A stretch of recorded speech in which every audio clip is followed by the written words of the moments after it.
Welcome to the Attract, Sell, Nurture podcast. My name is Kase Dean, and on this podcast, we celebrate the power of service businesses and their ability to change our world. So join us for insightful conversations with innovative service business owners and entrepreneurs who are making waves within their industry.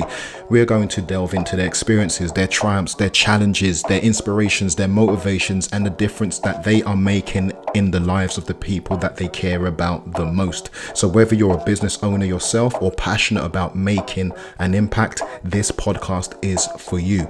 It's more than just business. This is about using business to transform lives and our world. So tune in and be inspired by their stories and their insights on service business and societal transformation. Let's get into this episode. Welcome to the Attract, Sell, Nurture podcast. My name is Kase Dean, and on today's episode, we have Karen Cruz.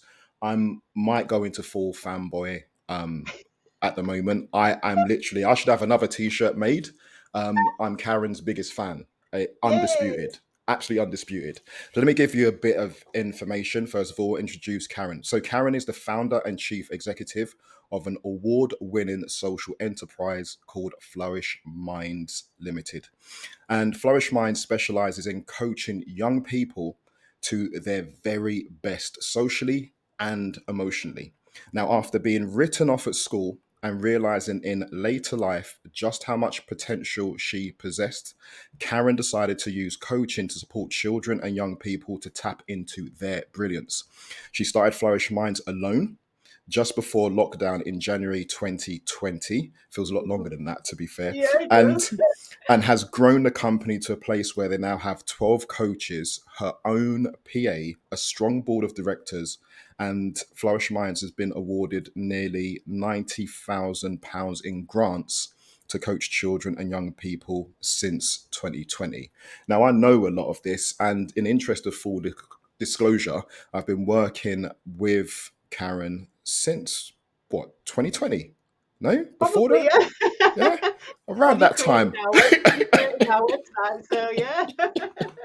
So yeah, but I say that because even though I see a lot of and we'll talk about all of this in due course, but I see a lot of what you post on LinkedIn, something that if I think back to 2020 is something that you were just not really about, doing all Mm-mm, this posting and stuff, no, marketing as such. But once in a while, I do see your updates about how the company has grown. And honestly, even though we talk quite regularly, I'm still really, really amazed at how far you've come, and also that how far you've come is still just the beginning of where you're going yeah, to go.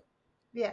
How do you feel? Has it still has the feeling of, I don't know, amazement worn off for you? No, Or is it just business as usual? no, not at all. So, when I meet with my friends or meet with board, and we look at our work, and I was saying to my friend the other day, "Oh, I've got this to do, and I've got this to do, and I've got this to do," and she's going, "Karen, you created this." And I'm like, "Oh my God, I did, I know." So that feeling of amazement, it never goes. I actually don't want it to go because I think then I'll have got a bit complacent. Um, but I still pinch myself. I'm still really proud of what we've achieved, what we've got. Uh, it's still, like you said, although we've done so much, it's still early days for me because I know, Case, there's hundreds of thousands of children out there that need what we do. So early stages, we're on fire, but yeah, I'm like you. I'm still pumped about my own Oh, business. I've, I'm gonna take it back. There is one of the first questions I ask people is when and why the business was created, and I was thinking about this yesterday, kind of mentally preparing for today. Um, and I was thinking, okay, I know the story, but what I would like to ask you is, I know there's people that have heard your story, and there are people who have not heard your story. So we'll go over that. But the specific question I'd like to find out from you is, you were originally an executive coach, so Yeah, you were coaching adults, business yeah, people, professionals. Yeah. and then moved into where you are now, where it's specifically young people. Yeah. Why that transition? And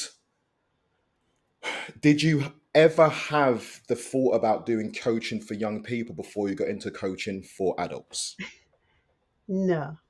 So why the change? So when I worked corporately, my background social housing, we were going through some massive change, and our chief exec introduced coaches into the company to help us through our management and development um, process, really, and to manage the change.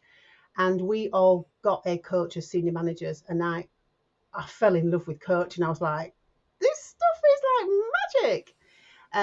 And so what we did then was we used coaching to coach other managers that were going through the change as well. So yeah, we were coaching other managers, and coaching young people had never come into my mind. I'd always wanted to work with young people, but I'd set my sights on being a teacher. Right, okay. Unfortunately, school back in the 70s, I left school, knocked that out of me. So I just thought, well, it's never going to happen. And then it wasn't until I left my corporate job fairly suddenly because my husband got poorly. And I thought, right, what am I going to do now? And I thought maybe this is the time to go into teaching. And I didn't have my GCSEs when I left school. So I thought, I'm going to go, I was 52 then, I'm going to go and sit my GCSEs. Sat my GCSEs, absolutely smashed my GCSEs. I'm like, what? And then I thought, right, now I'm going to go teach. And nearly every teacher that I met said, you don't want to go into teaching. It's really changed. It's not the Really? industry that you want. I was like, what? I've nearly like killed myself for 9 months, doing my five GCSEs. And then I just thought, coaching. I've witnessed the power of coaching and how it can open your mind and challenge you and make you think differently and tap into who you really are. I'm going to use coaching to work with young people. And that's what I did. And I knew at my daughter's primary school, there was a head teacher whose child was in the same school as my daughter's. And I just said, I've got this idea. This is what I'd love to do. I'd love to work with some children. Can I come into your school? You know me, you can trust me. I'm a qualified coach. Give me some children. I'll work with them. If you don't like what I do, I'll leave. If you do like what I do, then you're gonna have to pay me. And I was there for 2 years. Wow. And then it's just mushroomed into this beast. So if I could try, and I know it's difficult, but if I could try and get you to think back to that moment just in between the realization about the teaching industry and then deciding to go into coaching, but coaching for young people, can you try and explain how you came to that realization? What was it? Because you could have done many things. You could have decided to coach women. You could have done coaching can be applied to different situations, but Yeah, what was it specifically about kids? And it might seem obvious to people listening, but I think there's something to be told in I was going to do teaching. They told me that this is not the industry to go into. But what was that moment, they call it an epiphany moment that you went through that said coaching for young people? do you know? I think for me it was that feeling of being told at school that I wasn't clever, leaving school with nothing, no qualifications, maybe a few was it CSEs at the time, that really Oh, mean yes. nothing. Oh, When talking old school, yeah, case. yes, yes, yes. That feeling of leaving school and feeling pretty rubbish about myself. And you know what it is? I think it was when I did my GCSEs and passed them. And then at work, I also did, when I got to a certain level, my chief exec was like, at this level as a manager, you need a degree. And I was like, boss, there's no way I can go to university. No, university is not for me. It's just not what we do. No one in my family is like, you need to go. Went to uni and I got my degree. And one day I just sat and I thought, school got it so wrong. School got it so wrong for me. And I've actually left school with nothing, yet I became a senior manager for one of the biggest housing associations in Yorkshire. I've got a degree and I've got my GCSEs, good GCSEs. We're talking seven, eights, and nines in terms of grades. And I'm like, they've got that so wrong. I wonder how many other Right. children are going through this. I wonder how many, because it can't just be me. And I just thought, I just want to go and help and see if we can work with other children, young people, and help them to feel good about themselves and realize just how flipping amazing they are. And it was that. So so even then, is it that when you were thinking about being a teacher, that was something that was driving you almost like as a hidden agenda to be a teacher and to be doing that, to be the teacher that you wish you had in a way, maybe? Yeah, I guess so, because I had a couple of teachers that I liked. And the other thing that really pushed me was in my middle school. I am old school again. We're talking middle schools. We don't do them now. But I had a black teacher who used to pull us together as black girls and have a conversation with us to say, "Girls, you're going to need to work harder and da da da than your white cohorts." And I think one of the biggest things was we had the first black head teacher in Leeds in my middle school. So I Right, used to walk into school and see someone heading up our school that looked like my mum. I was right, like, and the thing was, Case, she was strong, and she was strict. Don't get me wrong, but we knew she loved us, right. and because of that, we wanted to do well for her. And I know it probably sounds a bit weird, but it was just that I know she cares about me and I know she really wants me to do well. So I'm going to do my best. And that's why now with Flourish Minds, we don't have lots of core values. We just have three core values, and they're about honesty, kindness, and fun. And Right. that's it. Just be honest with everyone that we work with, be kind, and have some fun. Because as you know, I like to laugh a Yes, you lot. do. Yes, you do, and so you should. But you don't, even though you've talked about being a life coach for young people and children, you don't just through Flourish Minds coach young people, do you? No, so it's interesting how it started. When I first started, I thought, because like you said, I've not been coached to work with young people. Um, so I thought, what's the next age level kind of to directors? And I thought, well, we'll go secondary school. So I thought we're only going to work in secondary schools because they'll be old enough to understand. Interestingly, most of our work now is in primary schools. Right. Okay. So we work with children from the age of 9 upwards, so that's year 5. But recently we've been asked to work with children that are in year 3 and year 4. So it's getting lower and lower because I think there's a recognition that the earlier you try to help young people to get over issues around low confidence, low self-esteem, um, it just helps them in adult life. So now we're working in primary schools, we're working in secondary schools, but I'd say, we've had a massive contract for this is our 5th year now, working with university students. And then whilst we're working in schools, that's also extended to working with teachers, coaching teachers. I coach a couple of head teachers, and we do a bit of work, quite a bit of work with parents as well. So it's kind of the whole gambit. And one of the most beautiful things we did in one of the schools that we absolutely love with Zoe Mawson is probably she's just an amazing head teacher. She's all of the things we talk about: kind, fun, honest. She loves her kids, loves her staff. One of the things we did there just by accident was I coached the child, I coached their parent, and I coached their teacher.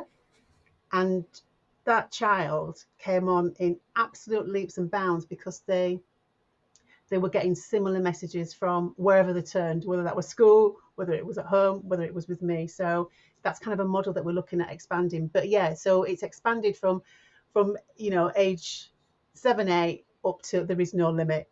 And we just recently worked with staff. We've coached some staff at Wolverhampton University. I'm talking about staff who are studying to be professors, and Right. that's gone beautifully. So yeah, children are at my heart, Yeah. but then it's everyone that surrounds them, Most all the definitely. significant people in their lives as well, because it makes That's a difference. beautiful. Do you envisage a situation where you might be teaching or coaching, sorry, a child at secondary school who then you end up seeing again in university? That can happen. Yeah, yeah. I think that'd Oh, be yeah. quite beautiful. It would be lovely. And I've met one of my students who's done that and gone on to university. Um, so I coached her about 3 or 4 years ago when she was at high school, and she was always getting into trouble, and I'd pull her to one side and we've had little conversations, and I'd talk to her about how amazing she is. I'd talk to her about her skills, but we're not, softly coaches. I'd also talk to her about attitude and all this stuff that's got to stop. And sometimes she didn't like it, but we really got on in the end. And then when I was leaving, I wrote her a letter to say, you know, don't forget how great you are. Don't forget all the things you've learned. I've loved getting to know you. And then through 3 years later, I was going on one of my walks, and I heard, Miss, Miss, and it was her. And she was like, Miss, I just need to let you know that I've got into university. Oh, I start in September, and I'm doing the course I wanted to do, and I've never forgotten you, and I've still got your letter. When I'm having down days, I read your letter, and I'm like, I won't lie, we both cried. Um, so yeah, that's the beauty of what we do. The difficulty is sometimes you don't always see the full impact, because we're not there with the children for the longest time, or as long as we'd like sometimes. But we know it's making a difference. And when you get something like that, when you of get an event course. like that, it just reinforces it. And it's like, I said to someone the other day, the work that we do, for me, it's like a drug, because when someone comes back to you, even one of the teachers I've been coaching sent me a message to say, you've changed my life. You've helped me to be the teacher I've always wanted to be. I'm like, oh my God, that's amazing. It's just I the most think I think when beautiful you thing. say something like that about that teacher now, it's also, we have quite straightforward conversations, we always will. And I think at that point, I think you already know this, but we have to take into account that that teacher's told you that without Flourish Minds, she could have carried on struggling. That's the thing. She could have been in a situation where she never had that moment she had of speaking to you, Hmm. of saying, I've become the teacher I want to be. She may have even ended up leaving a profession, right? I mean, it Yeah, could get that bad. And that, it was in our conversations years back that that word vocation came back to my yeah, mind. I talk about it a lot. And how something can be born that was meant to be, and it's meant to create change. And I've told you this many times before, and I'll tell you this now. From since working with you, you have been the model for me. And again, so excited to have you today on the podcast and talking to you, because I and everybody just be warned.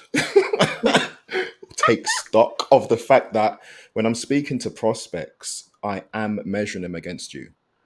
I am really. I am measuring them against you to find out how much of what they're talking to me about is bigger than them. Because what we talked about from the very beginning with you, Flourish Minds, it's bigger than you. And it was Yeah, bigger than you when it was just you, yeah, yeah. And sometimes, that can be a bit overwhelming, because it's of like, course. but I think, and we say, when we talk to our team, we always say, when you sit in front of a young person, this is not about you. This is not about you going away and thinking, right, I've helped him to do this, or help. This is about them. It's not about me. It's about them. Because when you put yourself in that position, it really skews what you offer to that child. So it's not about us at all. And what I love about what we do, there's no, we've got no set program. We've got no 10-week this or 12-week whatever. We're just, right, we're coaches. We're all professional coaches. All our coaches are reputable, qualified, accredited coaches. Um, we're intuitive enough to just go with that young person, go with that adult. There's no script. It's just like, tell me what you need to tell me. Tell me where you are. Tell me what's stopping you. Right, let's decide. You decide what we're going to work on. So that's, I absolutely love that about what we do. And I love that about I've got the most beautiful team, honestly. And I've worked with teams, and it only takes one person to upset the apple cart. But I've got a beautiful team who look after each other. They look after me. My board are amazing. My ex-chief exec is now my chair of my board, That's which incredible. is Yeah. just, that for me, that is like such a privilege. He doesn't think anything of it. I'm like, oh my God, my ex-chief exec. And when I asked him, said, would you, I know you've retired now, would you mind being on our board? And he was like, Karen, I'd be honoured. I've seen the work that you're doing, and I'd be honoured. I'm like, oh my God. So and Laura, our PA, just, I'm surrounded by wonderful people. And you've been there from the start for me. I remember I remember our conversations. We're And going to there get was onto some this. resistance. There was some resistance from me. I'm like, no, I'm not doing that. I'm not doing that. Processes, me, oh no. Now, we're all over processes, Kase Dean.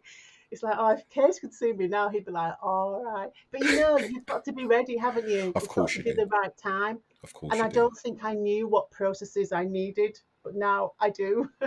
No, but at the same time, I think there's a part to the work that I do with people where it would be great that the person I'm speaking to is primed and ready to do it. But I think sometimes it's about planting seeds. Yeah, It's about planting seeds, and I think a good part of the way that we can work is we can draw on stored information. yeah, So that point when you're ready, you'll be like, oh, I've seen this somewhere before. yeah. Uh, I've got stuff from Case that he's got stuff. and then you can either get that topped up by the person, or you can go off on your own little research. But yeah, it does take time, and I think within the world that we're living in at the moment, that's one of the things I've been talking to people about recently. Is there is this feeling sometimes, and we've had this conversation, of a bit of impatience to get certain Yeah, things done. yeah, And it's not just you need to slow down because something might go wrong. I think a lot of the time it's you need to slow down because it's just going to take time, yeah, right? Some things just take time. You can't rush them, and a lot of the time I try and match this to learn the language. It would be great to be fluent and know all of the vocabulary, but you can only learn it over certain time with certain conversations about with certain people, and then you learn certain words. It just takes time, but at the same token, I think the intention is what is the main thread through it. Is actually what you're knowing what you're trying to achieve in the long run, right? So you yeah, might turn around. I remember having a conversation with you, and we were talking about, as you said, 11-week program or making a package. It's like, no, what we can do can't be packaged, blah blah blah. Fine. But I then remember having a conversation with you about, I think 2 years later, and you'd spoken to, I think it's Paula, a business coach, and she yeah. was saying to you, right, packages.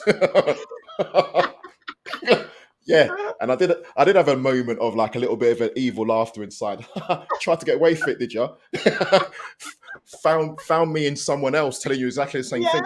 But you're right. It is about at the right time, but the intention has to be true. And the same thing that you said about your coaches is a lot of the time when you're building a business, it's beyond, it's difficult to put it like this, but it's kind of beyond what you feel about it and what yeah, needs to be put in place for the people you're trying to help. And the people yeah, you help go beyond just the end users of the young people and the teachers and the head teachers and the parents. It's also the coaches yeah, inside the business yeah, who, I know we've spoken about a few of them. They come to you, they've seen you, and there is this kind of emulation of, I want to be like Karen. I'd love to be a coach like Karen, right? You're the senior coach within the business, but there's also you making sure that everything's in place so that they're able to thrive. And I think those processes, even though they're difficult to get your head around, or they might seem like um, they're taking you away from the work you have to do, the work you want to do, I suppose, the work you like. It's also important when you are 100% responsibility for the results that you yeah, want to see for the people. Do you know what I mean?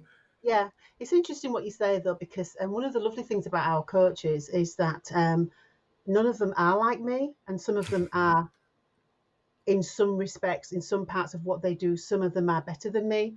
And for me, Nice. that feels amazing. So, interestingly, I was saying to someone earlier on, someone just contacted us this morning, no word of a lie, Googled us, found us on our website, as I refer to it.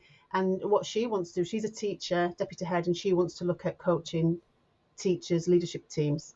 Um, but some of, I would say 60 or 70% of our coaches are ex teachers or head teachers who have come, who have left teaching, unfortunately, because they're not able now to do the nurturing side of Right. teaching, the reasons why they really went into teaching, which is sad in one respect, but beautiful for us.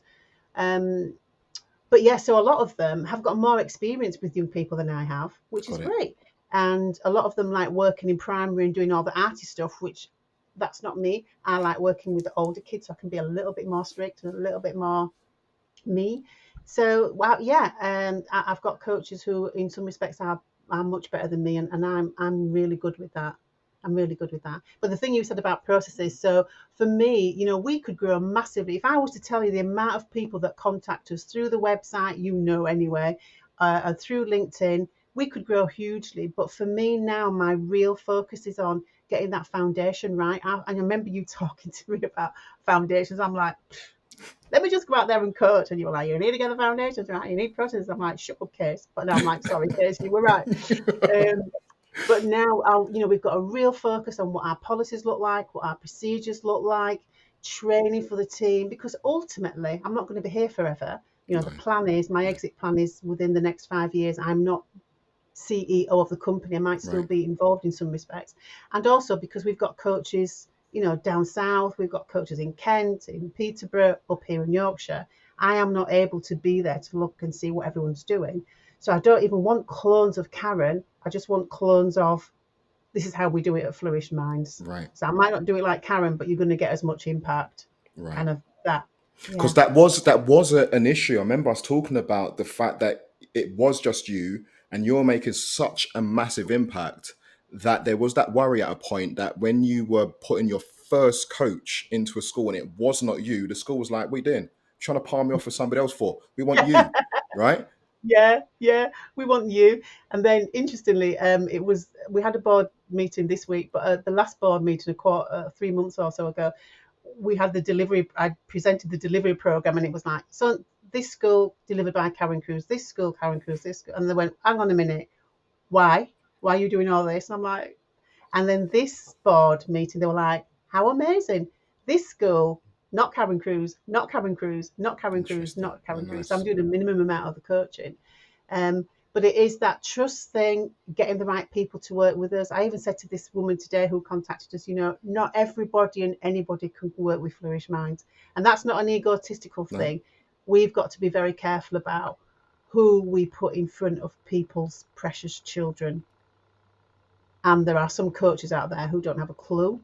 And there are some people out there who don't genuinely believe in what they're doing, where we genuinely love every child that comes in front of us. We genuinely want every single child to tap into their own unique, beautiful self. You mentioned Zoe earlier, and Yeah, um no, it's funny when you see people we've never met physically, like we've never met no, in person, right? But it's interesting to have seen Zoe's picture around because we spoke about her in our first meetings because she yeah, eventually became your ideal client yeah, within the process that we are working at, and we were trying to tap into what your ideal client was, and you yeah, hit upon if I could get more head teachers like Zoe, this would be yeah, amazing. Do you yeah, remember? yeah. I do remember. What is it Yeah, about Zoe that makes her ideal or made her ideal, but I think still does? still does. I was talking to someone about her only yesterday. She again, I think it's that word genuine again. She works so hard. She loves her school. She loves her student, every single student, and she works. It's a difficult school, a difficult part of Bradford. She loves all her staff. She's really open-minded. She's just a lovely human being. And I was talking about her at another school, and they're like, do you know Zoe Mawson? Like, oh my God, yeah, Zoe, we all know her. I was talking about her to a guy on LinkedIn yesterday because he said, I saw your post about her school, and this is what I think. And I'm like, that's exactly her. She wants every single child to do well. Every child. If she has to even think about excluding a child, she will do everything not to. Everything. She's just an amazing woman. Yeah. And you talked about not excluding children in our first conversations, and we were talking about exactly what Flourish Minds does, and you'll talk about reducing the rate of expulsion suspensions. Could you talk more about how that relates to your coaching and really what you meant when you were talking about that with me when it comes down to Yeah. going into schools and reducing expulsions and suspensions? It's a difficult one because we see it from both sides. We can see from the teacher's side that you have got 30 children in a classroom. You've got a lesson plan that needs to be delivered. You've got a curriculum that you need to present, and you've got all the children to look after. We totally get that. But what we also see is some children who just don't fit into that box that they're expected to fit into. We see children who they can't manage their emotions and feelings in the way they're expected to just sit and be quiet. And regulating their emotions can be quite tough for them. And we talk to teachers about the fact that when a child comes in and kicks a chair and sticks two fingers up at you, what they're actually saying to you is, all is not well with me, and this is the only way I know how to express myself. And our job as coaches with Flourish Minds is to kind of unravel what's going on there to try and get to the nub of the problem. But sometimes we see children being excluded way too quickly as far as we're concerned. And so, for example, I've been working with a student over the last 12 weeks who had a real pattern of being uh, excluded from school. And their issue was just that they've got so much going on that the slightest little thing gets them angry, and then they kick off, and then it's like, we need you out of our class, and because you're kicking them out of class, they do something and get kicked out of school. And sometimes it's a bit of power. Well, I know you're going to kick me out of your class, so what I'm going to do is I'm going to do something myself that gets me kicked out of class, because then I'm in control. But then we talk to them about, right, so how does this benefit you? It doesn't benefit me, miss. Right, what would you love to do, and how can we do that, and what are the reasons? And then have those conversations with teachers to say, I know Kase has got a real issue today, or has done over the last few weeks, but he's also got this great thing about him. He's really good at drawing. If there's a way that you can just give him some attention around his, and it's just those little things. And with this child in particular, some of the days I went into coach, they weren't even there because they'd been excluded, but they would still come to their appointments. So, that relationship thing was really there. And the head actually came in to see me the other day and said, this is what we call a success story. Right. Because for the last 5 weeks, they have not been excluded from school. And they have set themselves a goal of, I am not going to get excluded from school. Great, that's a fantastic goal. What do we need to do to make sure that that doesn't happen?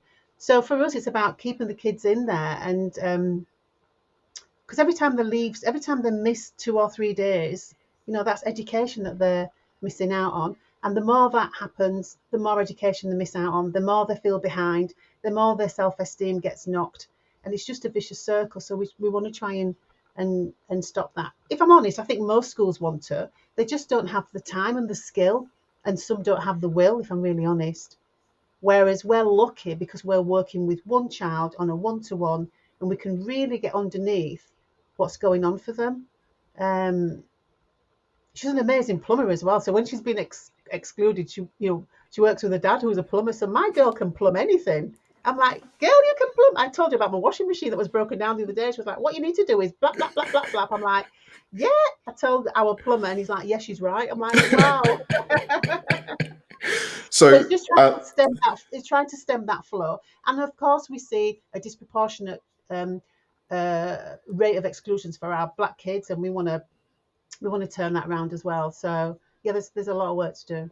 So you've told me before, and for people who go onto your website, I think you'll be able to hear the story. You've been interviewed, you've been on the TV, you've been on the radio, you've been in the papers.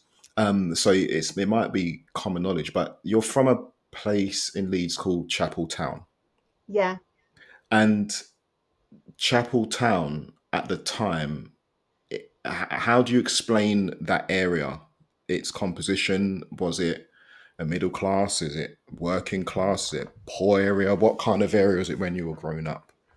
So I was born in Chapeltown. So I spent 30 years of my life in Chapeltown, and it was that stereotypical. So well, Windrush and all that, and most of the community was 90% black, black Caribbean, and we loved it though. It was vibrant, and for us, it was safe and joyful. And we'd all grown up there together. It was a happy place, but it had got this stereotypical view of being crime ridden and people will work less and all that stuff, which was rubbish, which was why one of the reasons I think we were written off when we went to our high school, because it used to be a grammar school and we were the first or second cohort of black children from Chapeltown and Hare Hills that went there. So the teachers were like, oh my God, what's going on here?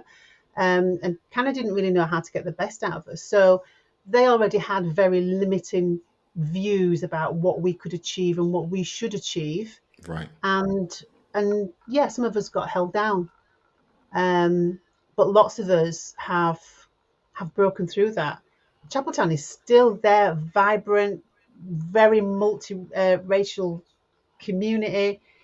People are wanting to live there and have done for many years now, um, because the press and everybody else can change what happens in a community, can't it? And what people Yeah. think about it. Yeah. And it's very much changed now, but it's still a beautiful place to be.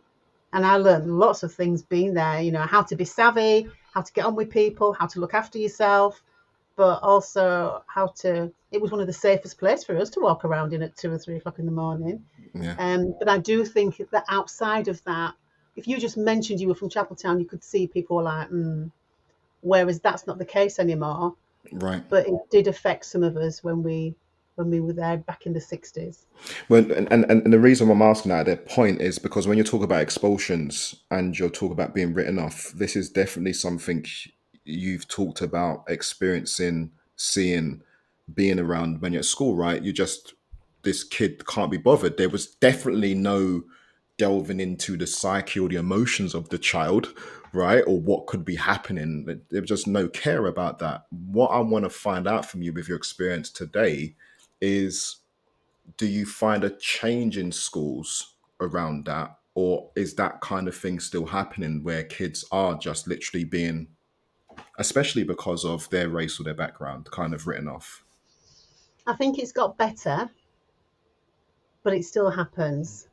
And it's that thing, and particularly, we see it with our black boys, who, if they ask a question, what they get from the teacher is, why are you challenging me? I'm not challenging you, sir. I'm just asking a question. Now you're being defiant. How am I being defiant? Just ask you a question and now you're carrying on. All right, out of my class. So you can see that how that can escalate quite quickly. Whereas the great teachers, when they're asked a question, will go, do you know what? That's a really interesting question. Let's explore it a little bit. One boy I was working with, his teacher said something and he went, sir, what you've just said is racist. Oh, so you're calling me a racist? Get out of my class. And he was like, I won't call you a racist. Whereas a different teacher with an open mind would be, it's interesting that you said that. Let's have a conversation about why you think that and hear your view and hear my view. So I think it's got better, but there's no doubt it still happens. But it's not just with our black kids. No. It happens. I think any child who doesn't fit in that, sit in the classroom, be quiet for an hour, listen to me, do as you're told. When the bell rings, go to the next class in an orderly fashion. If you don't fit that, you're going to struggle. Yeah.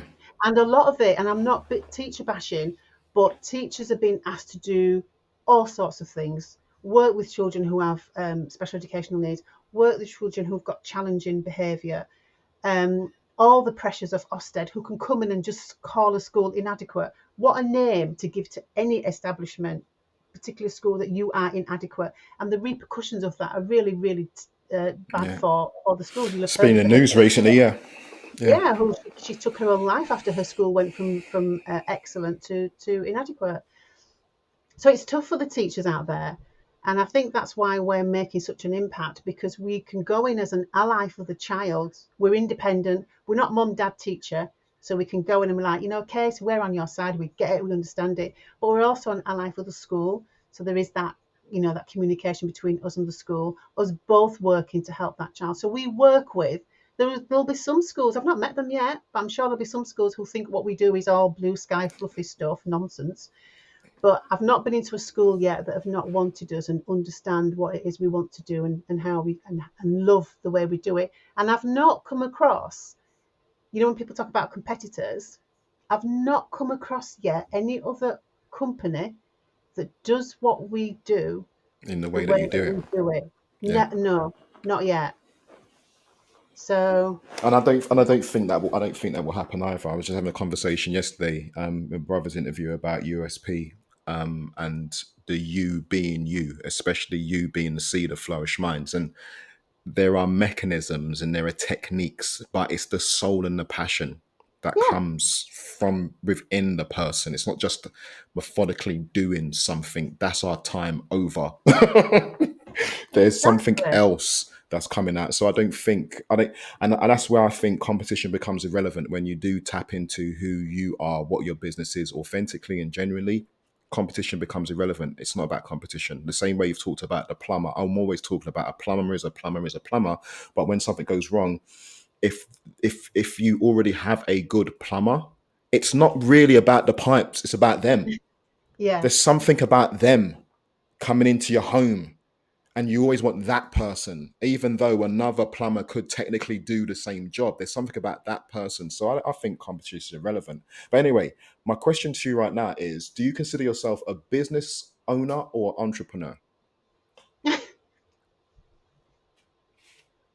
Well, the entrepreneur thing always makes me a bit oh, because it's a bit grand, really, isn't it? And I don't see myself as, because I'm still at that pinching myself stage. But I suppose, I have founded the company, and I have created something different that's working, and we found a Solving bit a of a gap. problem that wasn't being solved. Yeah, we found a gap.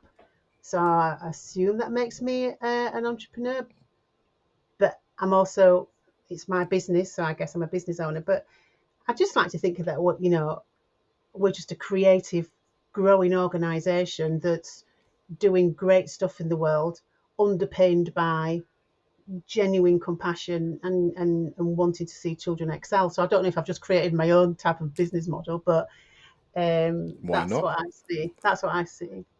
So you already talked about this before we started recording, but if you could elaborate. So if you were a fly on the wall overhearing a conversation from, and I know you don't call them clients, they're people you work with, right? Teachers, Yeah. whatever, specific job titles. But if you were a fly on the wall overhearing a conversation from the people you're working with, whether it's a parent or a child or a teacher or a head teacher, what would you love to hear them say about you and Flourish Minds? Yeah, and I think it is that word that I said about, gosh, they're really genuine. These are absolutely genuine people I hear people say to me, I love the passion. That word gets overused quite a lot, I think. But, we genuinely love what we do. I don't wake up and think, right, today I'm going to try and pretend to really care about a child. And I don't have to, it's easy for me to feel the way I feel. It's my team. It's when we have a team meeting, I want you to come to one of our team meetings. It's like, Oh, it's pleasure. joy. It's joyful. And they are all people who absolutely want the best for anybody that's sat in front of us. So I think I'd love to hear, gosh, that the organisation, Karen Cruz, really genuine and really cares about what they're doing and what they're offering. And we try to work with schools in the way that works best for them. Like I said, we don't go in with a specific um, Objective. plan or Yeah. specific, this is how you've got to work. We can flex to work with that school. We do have some standards, and we do have some forms, and we do have some processes, Kase Dean, you'll be pleased to hear. But apart from that, we're like, tell us what's going to work. This is what we deliver, and how we deliver it. How can we work best with you to make sure that's best for you, your students, parents. Um, but yeah, genuine and really caring about what we do would be nice. How did you decide on the name Flourish Minds? It took me the longest time. I swear. All I knew was I wanted it to be something. When I'd been coached, I know a lot of it is about what's going on in here and what we say to ourselves and what we listen to and what we believe. So I knew I wanted it to be something about the mind and expanding the mind and helping the mind to grow and managing your thoughts. I knew it was something to do with that. And I was working with, so Sarah Bates. So Sarah's done our logo, our design, Amazing. and she Yeah. was like, right, just look at different business names, just try and look at different definitions of words. So I was doing all of that. I had post-it notes everywhere. I actually came up initially with boundless minds. I'm like, yeah. Your mind is boundless. There's no limits. And if you look on Companies House, that's what our companies was registered as Boundless Minds. But then I found an organisation, I think it might have been in Nigeria, that's Boundless Minds, and they work with children. I was like, oh no, can't have that. So then I changed it to, and then I liked flourishing and thriving, and yeah, Flourish Minds. I even practice. Someone used to say to me, if you come up with a name, practice it on the phone. Practice it on the phone. So I'm like, hello, Flourish Minds. I'm like, yes, that works.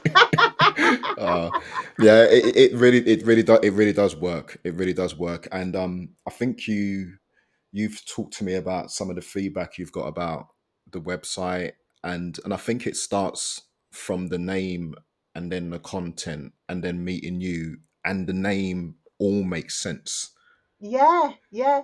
So I remember one of the things you said to me when we started, and when you were getting me to write a lot of the content around the website, I was like, oh, I can't write all this stuff. And then I sent you something, and I'm like, it's not very professional. And you went, we don't want professional and officious and all that stuff, because I remember you said to me, you see, you don't think I remember, but I do.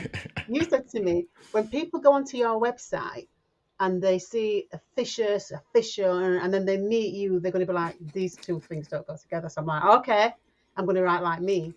And the feedback we get about that website over and over again, one thing is we couldn't find anybody else that coaches young people.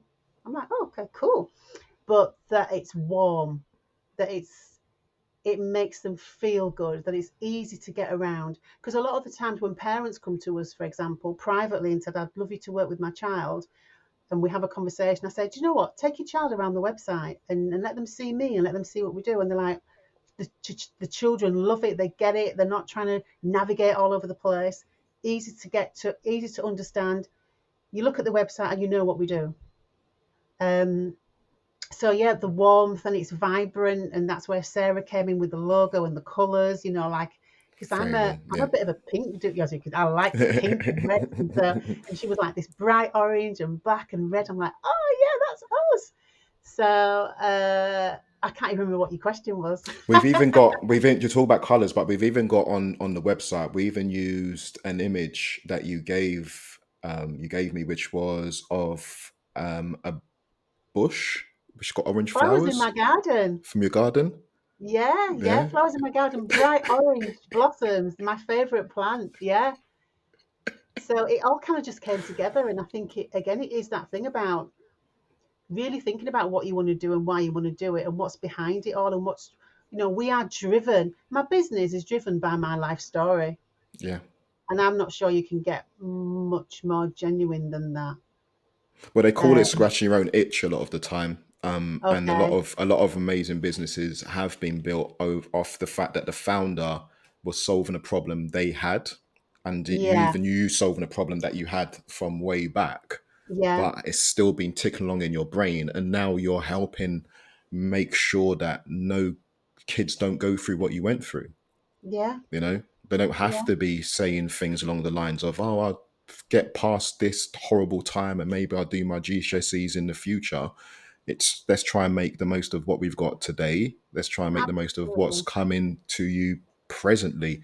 And I think for the kids, and again, in interest of full disclosure, you've spoken to my youngest, Kaori, and that conversation has touched him. Actually, I think we'll be setting up another call as he's now just finished GCSEs. He's going to sixth form, so Cool. we'll be setting up another call. But even just speaking to you, he didn't tell me. I wasn't privy to everything you talked about. Fair enough, but the change in him and that importance, I think, as a parent, having your child speak to somebody who cares about him in the same way you care about him, even though it's not their child, it can be it's been magic for us because there's things you can say as a parent that your child just won't go in their head. Mhm. They just will not receive it. And you would hope that at school they're hearing it, but like you said, the teacher's been so busy, and where do they get it from? It's going to be from their phones or from their friends. And Yeah, it's not from somebody who's experienced, who's got the whole picture, or able to go a bit more zoom in and make them the actual center of their universe. And let's talk more about you. So I think overall, I've watched Flourish Minds grow as a business, but I've also experienced it as a parent. And Yeah. even the content that we create for you, well, it's not me that creates it, Stephanie creates it, but even the content that we help you create, I read it as a parent.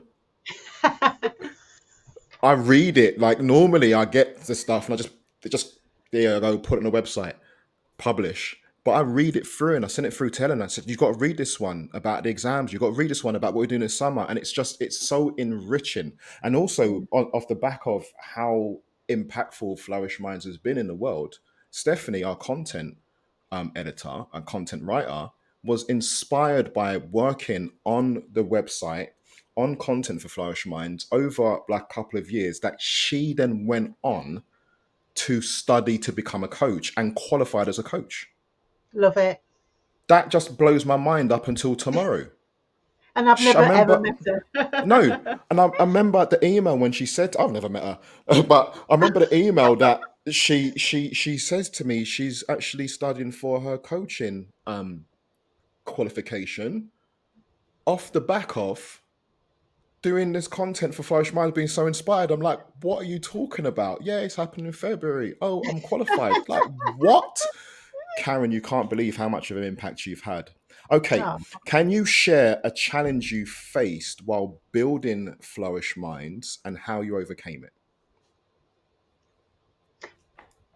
there's a few, but I think one of the biggest things for us. So when I first started, before Flourish Minds, I had my own company, private limited company, cruise coaching consultancy, and I was doing the same thing in the main, going out to schools and delivering coaching to children. But we started to see a real barrier, which was schools not being able to afford us. And I wanted to, reduce. And my coach was like, what you're offering is priceless. You are not reducing your costs. So we need to think of another way.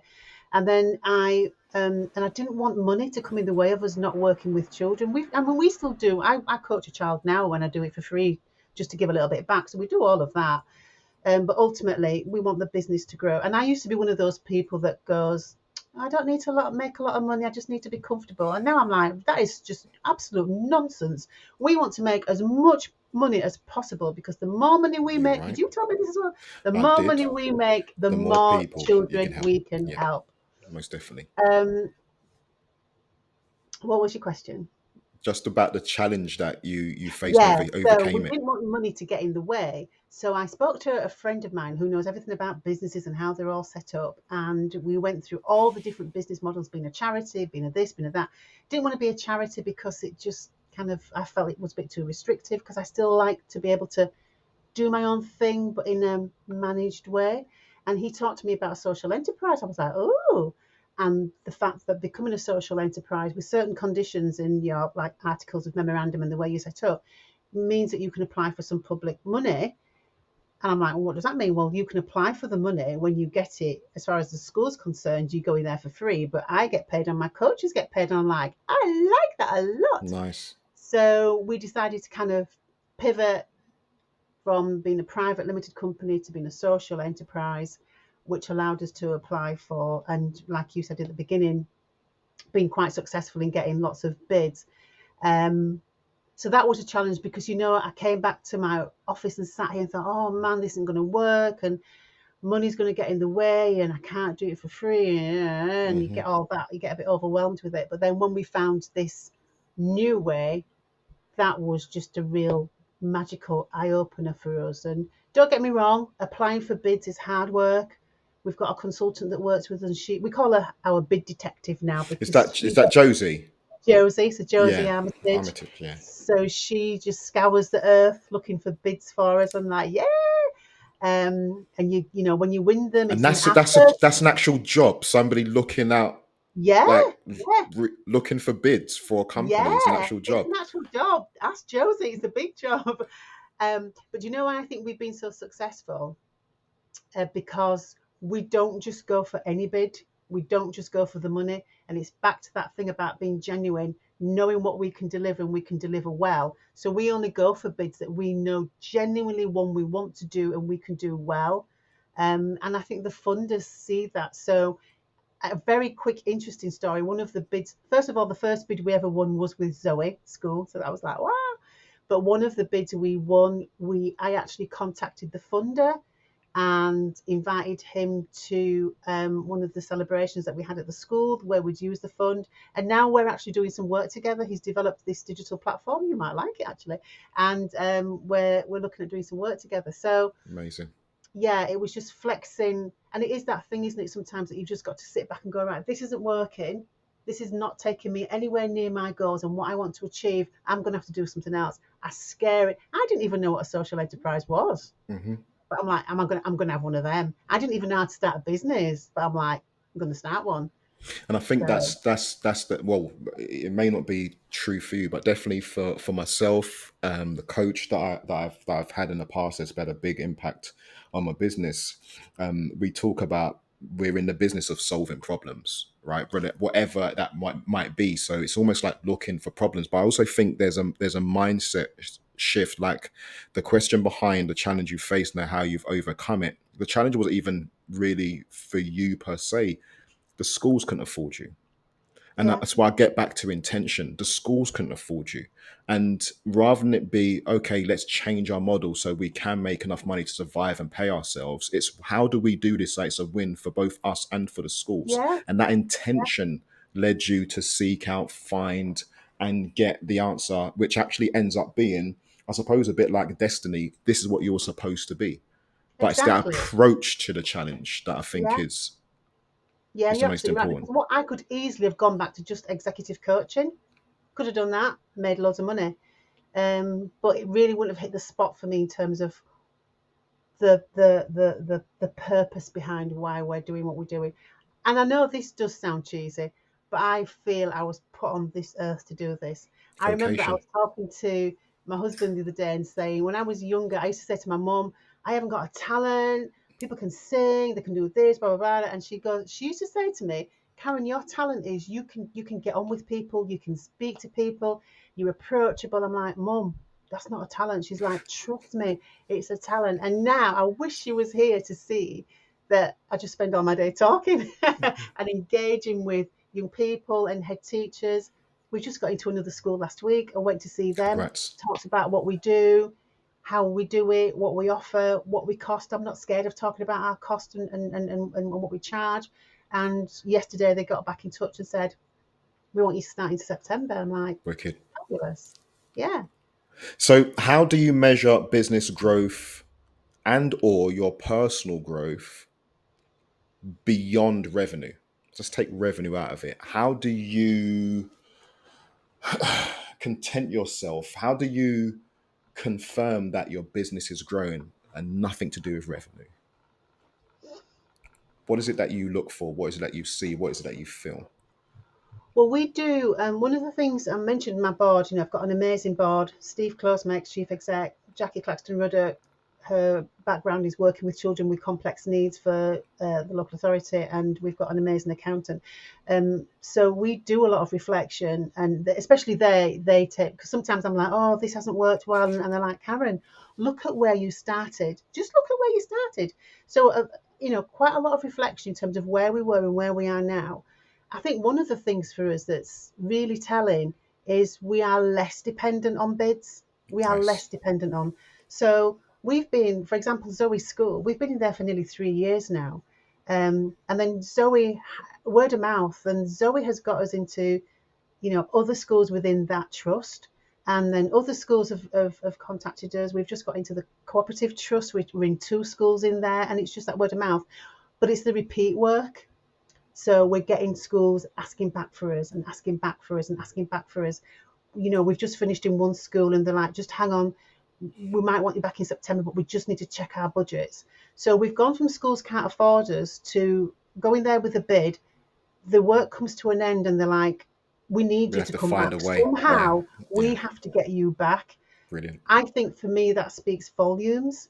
It does indeed. Um, yeah, it does. And as well, I think my own personal growth again, I've got my board that because I'm a bit of a ideas just pop pop pop pop pop, and I got a board and I'm like, and we're going to do this, and they're like, right, we need to just stop let's just rein you in a little bit and let's just think about how we're going to deliver this, because I'd be all over the place, burning myself out, So I think I've learned as well to take stock, take time, take to think, and always asking myself this question: if I do this, does this take us nearer our goal and purpose, or does Nice. it take me away from it? And if it takes me away, it gets ditched.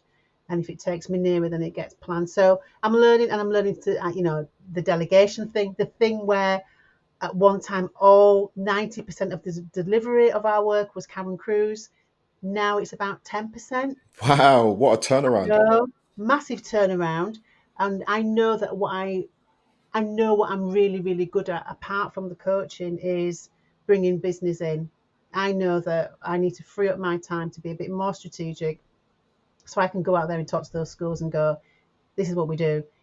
Tell us how we can help you, how we can serve you and your young people. And so I know that's where our next step is in the business. And just growing more as a business. I know we talked about business entrepreneur, but growing more as a business owner, spending time on my business and time to just think and reflect, and not just bam, bam, bam, bam, bam. Not just do. Which I'm quite spontaneous generally in life. I'm like, oh, that looks good. Let me go do that. So talking about personal growth, I do remember at one point it's not a joke, it's quite serious. You actually allocated time for yourself on a Friday. Are you still Yeah, doing yeah, this? Is it still in yeah. place? Yeah, so every Friday, whether it's raining, snowing, burning hot sun, I take time out to go for a walk with my best mate. And we're talking about a walk that can take like 2.5 hours, because she's got a little dog, so they're Beautiful. always stopping and that. But we have that time to chat and laugh. And she's been through a tough time, and I've watched her grow through that. And she's the inspiration for my shaved head when she was losing her hair with chemotherapy. So definitely do that. I love my exercise. It keeps me sane.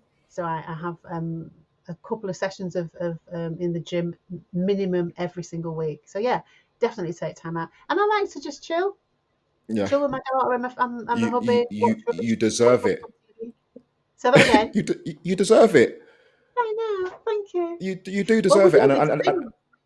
at the same time, you have to take that. I'm big on it at the moment. I'm reading a book at the moment, Rest is Resistance, and there's a big part in there about the importance of taking the time to rest and reflect and daydream and just chill. From a creative point of view, I remember seeing a post on LinkedIn which is creatives need time to just do nothing. And I think we're just in this, especially when you're responsible. So there are the people that are after money, and oh my god, if I don't have money, I'm going to die. There is that kind of survival part, but I think also for the people who are heart centered, like yourself, like myself, there's a sense of responsibility that we have to pay attention to. That it's almost like if I don't do this, then somebody's going to be in danger somewhere, not getting what they need to get from me. But there's a growth, I think, that I've seen you go through where you've realized if I don't pour back into my cup, I'm not going to be able to give Mm, properly to my team or to even my family or to the mm. people I'm working with. Yeah, 100%. Even when our coaches do work for us, we're very clear about their start time. We're clear with schools that they need a break, they need a proper lunch, and we're finishing at this time. We make sure they're not traveling too far into the schools, so that their whole day doesn't look too long. So it isn't even just about me. Again, the well-being is on our board agenda, Right, where they ask me, how are you and how are you looking after yourself? This is what I right. mean about us all looking after. My team tell me off when they're like, why did you send me that email at 10 o'clock? I'm like, because I didn't do anything else during the day. So there's all of that going on. But I think and people talk about, selfish, it's self-care, isn't it? Because I know when I get to that point where it gets overwhelming, I can't think, and I am no No, good to anybody. no. And in our job as coaches with young people, anybody, but particularly with young people, we're absorbing all the time. So I have to be fresh. I have to be fresh when I see that first child at 9, and I have to be fresh when I see that last child at 2 or 3 o'clock. So it's really, really important. Okay, look, I wanted to ask you a few questions because, as we've said, we've worked together. Oh, So, my first question is, can you explain to us, well, to the people watching, don't make listening, it hard. how did we meet? Oh, so Someone introduced me to you, didn't they? You We're on tell this me. black. It's a test. No, I'm joking. Oh, we're going back. This is before Flourish Minds existed. It is indeed. Yeah, so it was a guy I know. He's actually my plumber. He knew you. I think you were working on his website with you, and I It's was in Dan his group. Sharif, right? Dan, yeah. Dan's an amazing man He's an amazing guy, and a yeah. brilliant plumber. He's put our new boiler in and everything. So he was in a we were in a black business group together, and he mentioned you to me. I had cruise coaching consultancy website, yeah, and you were offering a free kind of let me have a look at your website and tell you what it's like kind of thing. And I'm like, oh right, hi, here's my website. What do you think?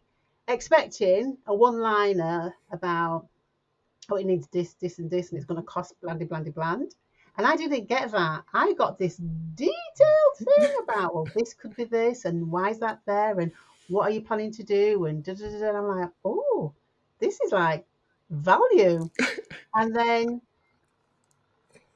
in the end, it wasn't long after that that I talked to you about Flourish Mind, and you were like, well, why don't I just build your new website? And I was like, So the conversation when he did the website audit for you, and we were discussing the cruise consultancy website, and it was the process of looking at your goals. You mentioned Flourish Minds, and I speak to people who come to me, like you say, there's a certain type of person like myself who has loads and loads of ideas.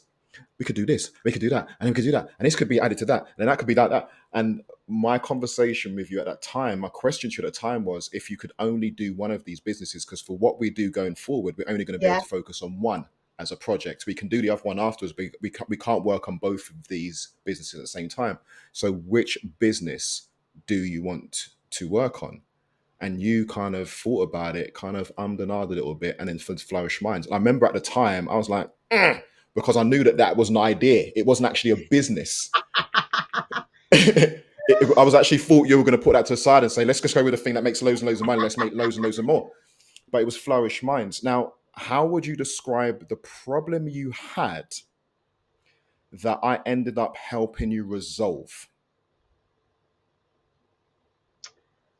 to be honest, I didn't know where to start. And I think I've seen websites, and maybe my cruise coaching one's a bit like that, but I've seen websites where they do go all over the place, and you can look at that website and go, so what do you do?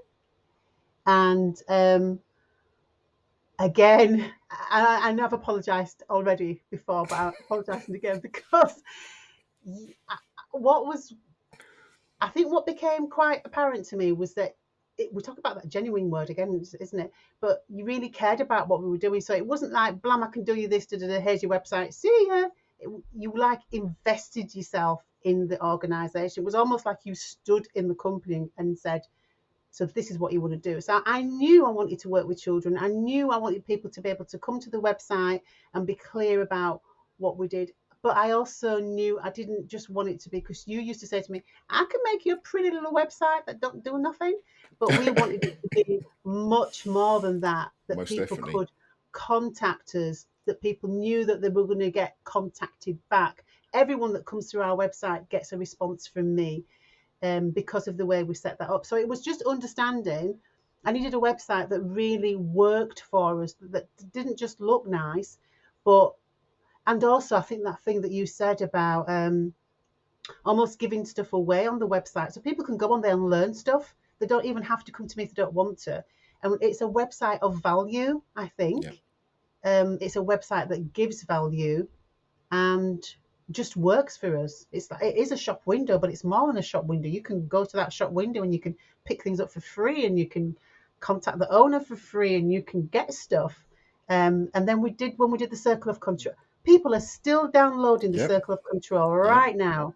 Yep. What, 2.5 years later? That's the The so that's amount. the just to explain the circle of control. One of the things that is very important within a website is to make sure that you are providing value that allows somebody to have a no risk way to experience your expertise, because people are jaded, and for important things they don't just want to be able to jump on the phone with somebody because Yeah, they feel that they might just be sold and they don't know if it's right for them. So it's important that we have something that they can experience what it is to like to work with the company, get a really good idea of that, and then after they've had that experience, in a soft way, be asked, and just asked, would you like to have a conversation? So we set up the circle of control where we've got the workbook. And yeah, then I remember, because you sent it through to me, the audio on WhatsApp, and it was yeah, like you had to record it. And then we've got a training video on the actual thank you page where they download the workbook, and it's a video view. You weren't on camera because you weren't about being on camera, so it's more like a slideshow of you going through the workbook with them, almost like you're working with them. And then yeah, at the end of that, on that page, they can also go ahead and they can book a call if you want. And you're right. I still get notifications about it. Up until last week, people are still downloading it, and it really did well. But it was one of those things that at the time when we were doing it, you didn't understand fully the point of doing it, yeah, and it was quite torturous for you creating it because you couldn't really see what the end result was going to be and why it was important. But I remember having conversations with you about Flourish Minds becoming international, and you're like, what are you talking about? And it's like, we're in Leeds, let's just do Leeds kind of thing. And it's like, no, but from the moment you're on the web, if you've done your website correctly and you're really about helping people, then it means that somebody from any part of the world, no matter where they are at a certain point, is doing a search, finds a piece of information on your website, without speaking to you, that helps them. I think that's super important. So I yeah, do massively. remember the absolute torture, because it wasn't for me, because I know how difficult it is. I work with people through this process and I can see how difficult it is for them to go through it, and you've got to only, and that's why I've loved working with you, because the intention has kept you going. And like you've said, knowing that you've got a partner in front of you who's appropriated your vision and is almost holding you to account Yeah. with it as well. But what was it that made you decide to work with me? And most importantly, what were your reservations about working with me at the time? Oh, Well, did you have any? I think that I think what made me really work with you is what I've said before, that I've worked with a couple of website guys before, but there was a definite difference in terms of the commitment you showed to the work we were doing. It was almost like you were part. I always talk about you as part of our team. It was almost as if you made yourself part of our team. So it wasn't just here's your website, goodbye. It was we need it to do this, and you need it to do. And that you used to always say to me, I need to understand what you're trying to do. And I'm like, it's obvious. I want to work with girls. And you were like, no, I need to understand. I need to get into the person. I need you to write this about a child and this about a teacher and this about a parent. And I'm like, no, I don't want to. And what I really liked about you was, even though I gave you all this angst and this pushback, you never once said, you just need to do it and crack on with it, or if you don't want to do it, don't do it. You would just tell me what I needed to do. You'd listen to me have a little rant, and you'd go back, so when's it going to be ready? And I'm like, oh my God, my man's not giving up. And what can you explain the process? You don't have to go through all the detail, but what briefly, if you can remember in that way, was the process we went through that led to eventually, because we talked about the website being launched on your birthday and stuff like that. But from when we Yeah. first started talking to the website being launched, when it was launched, how would you explain that process that we went through? So you might have to fill me in on some of this. I think the things I certainly remember that made a massive impact was that again, this was the difference that I'd never experienced anywhere else. So you had me creating Dropbox files and all these files. I'm like, what the hell? So everything that we kind of discussed was recorded, both on, recorded visually, but also recorded in our files. I always had things to reference to. You were good at giving me clear guidelines in terms of what you wanted from me. I could see how things linked, or sometimes I couldn't see how things linked at the time. And then suddenly it'd be like, oh, I get it now. Even now, I sometimes go, ah, see what we say now. But I think it was that hand holding.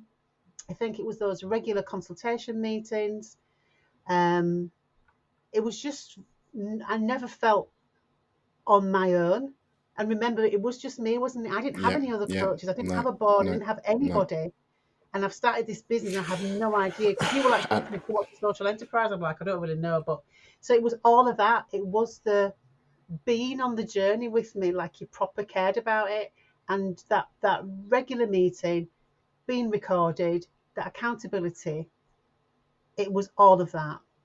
and up until tomorrow, I'm just really honored that you confided in me and trusted in me and had confidence in me to help you, because you're right, you were by yourself and you could have put your eggs in my basket as far as work, and it could have just been kaput. It could have tainted how you felt about the business. It could have led to you being set back.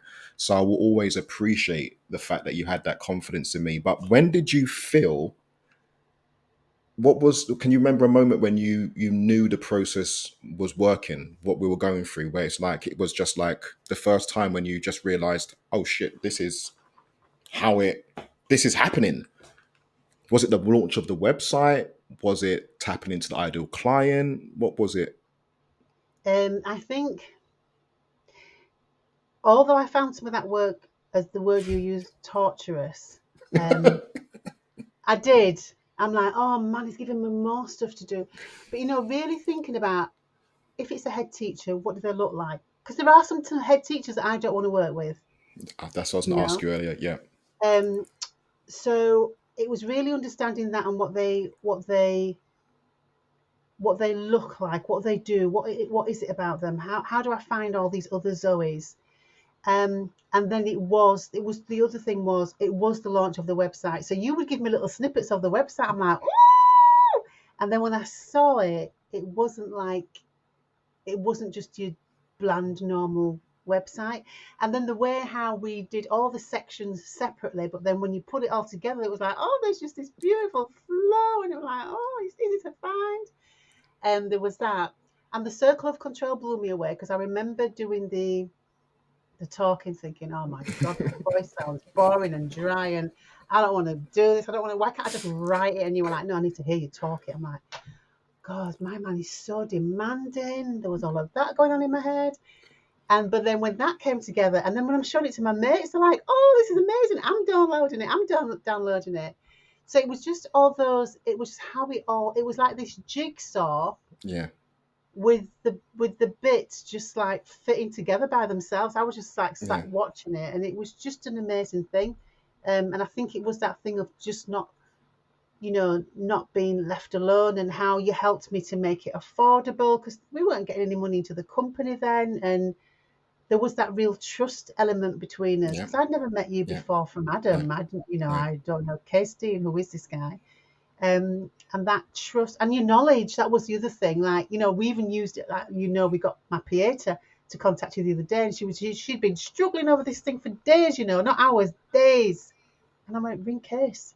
And she was like, in minutes, she's like, it's like magic. He's amazing. He did me a video. I'm like, I know, I told you. It was all of that. It was the knowledge, the technical stuff, everything just rolled into one.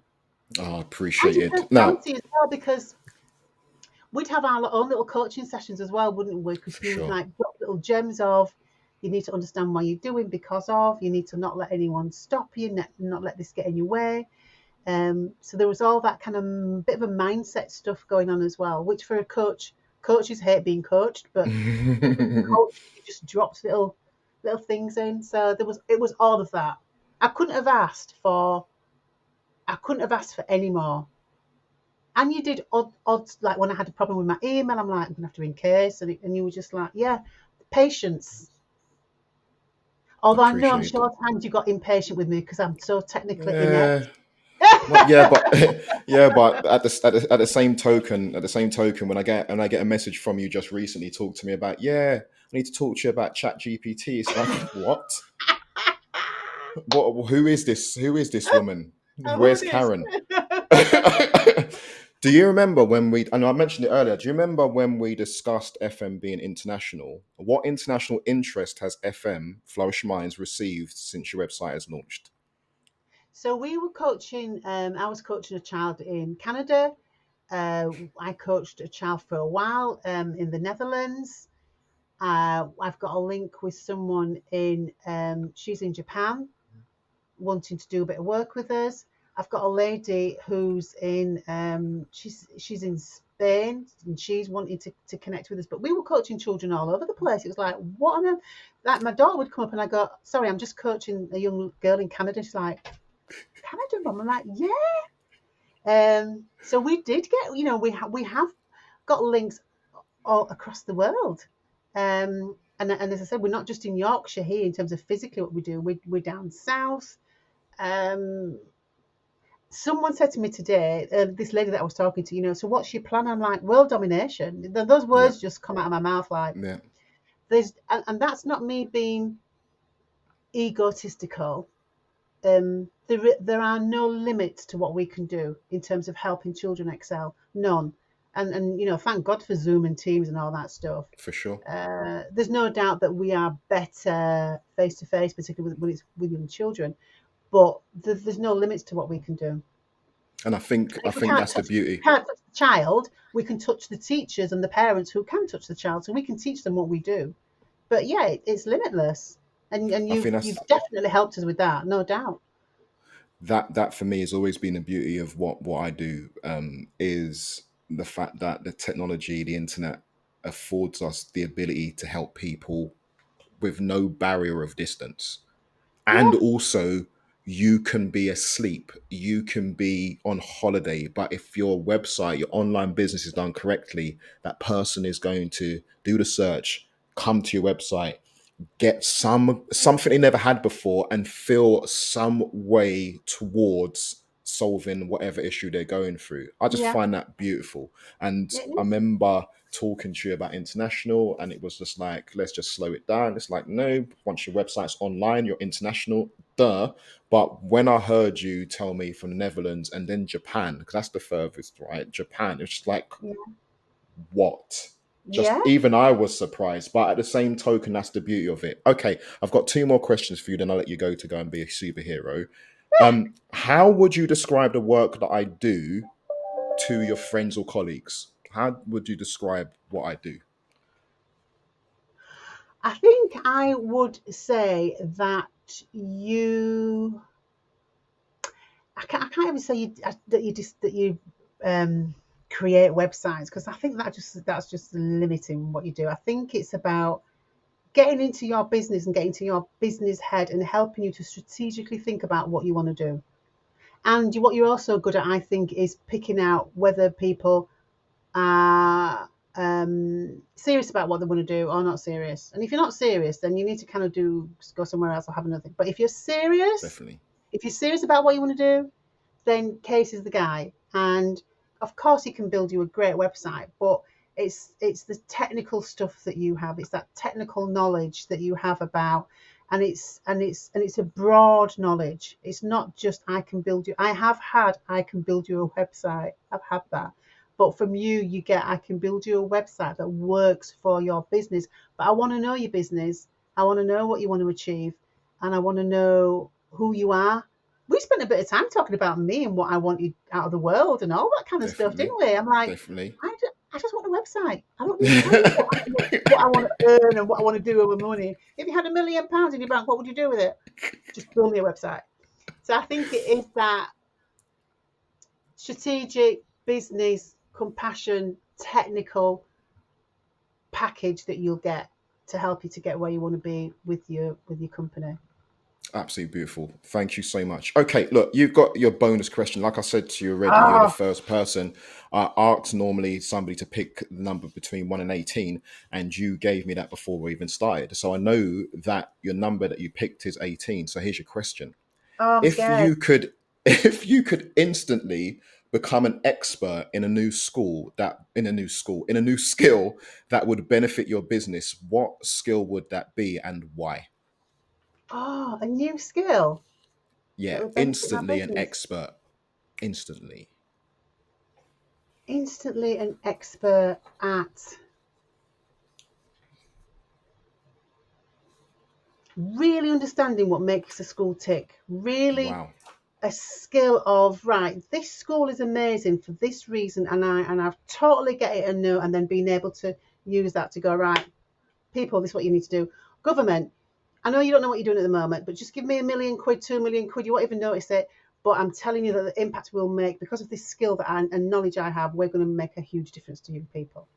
Absolutely beautiful. I kind of think you got that skill. I just don't think at the moment there's a lot of people, Ofsted government, if you're listening, that actually have actually realised that yet. But once they do, if back to what we were talking about, if they're serious, Yeah, they know exactly who to partner with, and that's to be Flourish Minds. So before we finish up, really, first of all, it's we are a phone call away, but I know you're really, really busy, and we've been meaning to have a meeting to discuss work and everything for like a little while now. But I really do appreciate you taking the time to talk to me today, um, on this podcast, on this interview, because I do believe the more people that hear definitely from you and how you, where you were, where you are now, what you're going to be, and the vocation you have behind what you're doing.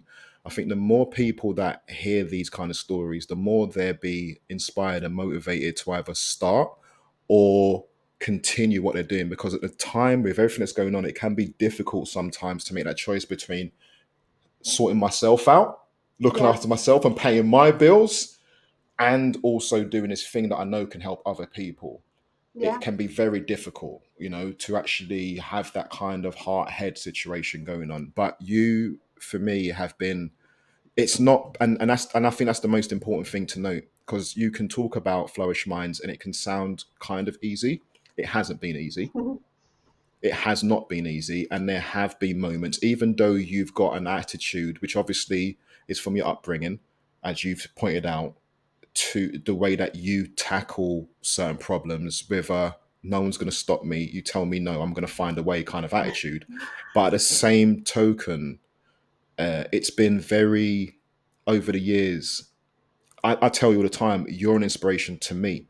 And it's been inspirational to watch you come up against certain challenges for yourself, with your family, whatever it might be personally, but still be able to affect change in a positive way for yourself, for your business, for your coaches, for the teachers you coach, for the kids, for their parents. You've even been, and we won't go into it today, but in situations where you've helped with social care and conversations with Yeah, um, social services for kids, which is beyond the remit actually of yeah, what your business does. yeah. And I just really thank you for taking the time to just take the time to talk about that with me today. The other thing that I wanted to ask you before I finish, yeah, if people are interested in speaking to you or finding out more about you, what should they do? So, of course, the first place I'm going to send you is the website, because once you have a look at that, you'll get a real feel of who we are, what we do. All my contact details are on there, but you can email me at karen@flourishminds.co.uk. And my telephone number's on there. You can get a free consultation on there. We can have a little chat about, how you think we might be able to help. So, um, yeah, I'd say go through our amazing website and you'll find everything you need to give you the information to see what we do, but also to get in touch with us. You're also on Facebook as well, right? You've got a Facebook Yeah, page as well. I've got a business Facebook page, and I tend to be on LinkedIn quite a lot. So I do like LinkedIn, so you can find us on there too. What I'll do is within the show notes for this episode, I'll put all of your links down there for Oh, people. yeah, Okay. All right. yeah. Thank you so much, Karen. Thank you so much, so much, so much. It's really made my day. I feel so accomplished that I may just decide to go to the park now. Well, like I'm done for the day. I've done my job. But really, thank you. I look to catch up with you again pretty soon. Discuss the other Yeah. stuff we've got to discuss. Well, I just like to Um, say, thank go you on. for your time as well, and thank you for everything that you've done because in that, I won't call it a dark time, but early days when I really didn't know which way to go with things, you were like a guiding light, an annoying guiding light, but annoying for all the right reasons. I'll take that. And we've become great friends. And yeah, I feel I'm blessed. I'm blessed to know you. That reminds me, I'm going to talk to Ellen straight afterwards because we need to take a trip to Leeds. You know, and she's got Burberry down Yeah, there as well, and we need to meet up as well. We need to we get this done. do. We've got no Definitely. excuses now, do? Definitely. I need a case cuddle. Oh, brilliant. So thank you so much for tuning into this episode. I hope you got a lot of value from this. This is what we're going to be doing with every episode, every single guest, just talk to Brilliant. really amazing people. So thank you again to Karen Cruz, and thank you again to you for paying attention and watching the episode. And we'll see you on the next episode. Bye-bye. Thank you. Thank you for tuning in to this episode. This podcast is for anyone who is passionate about making a difference through their work and wants to learn from others doing exactly the same. It's about the journey of creating a service business that not only generates revenue, but also contributes to the betterment of lives and the world around us. So if you are someone who has a story to tell, someone who is making waves in your field, or someone who has unique insights on the synergy between service businesses and societal transformation, I would love to hear from you. I'm always seeking amazing guests to feature on this show. So if you or someone you know fits this description, please apply via the link in the comments or the show notes of this episode.